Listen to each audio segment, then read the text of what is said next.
ती आपली होती स्पाइस जेटची आणि आत्ताची जी आहे ती आहे एअर इंडियाची. तर जे बोर्डिंग पास घ्यावं लागतं तो घेतलेला नव्हता आम्ही. तर आता बोर्डिंग पासची तुम्ही लाईन बघू शकता या साईडला. एवढी मोठी लाईन आहे बोर्डिंग पास घेण्यासाठी. आणि बोर्डिंग पासचं जे काउंटर आहे ते 10 मिनटामध्ये क्लोज होणार आहे. तर महेश गेला आहे लगेज वगैरे आणायला आणि मी थांबलो बोर्डिंग पासच्या लाईनला.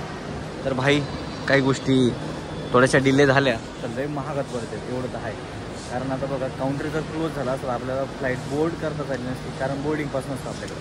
फक्त तिकीटची बुकिंग आहे तेवढीच असते आपल्याकडे.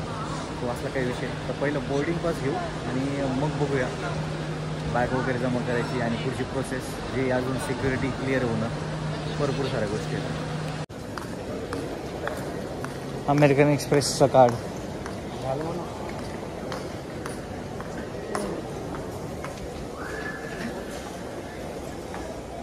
घेतो का काय?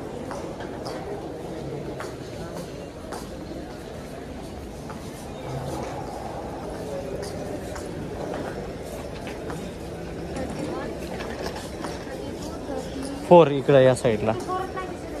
ते काय 32 to 35 त्या साईडला.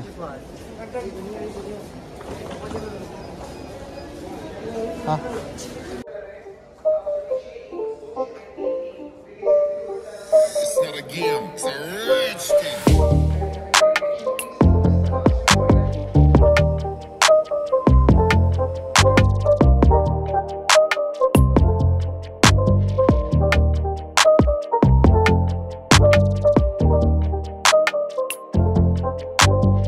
फायनली आम्ही निघालोय पुन्हा एकदा पुण्याकडे जायचं. एअर इंडियाचे विमान आणि त्याने आपण चाललोय परत एकदा रिटर्न पुण्याकडं.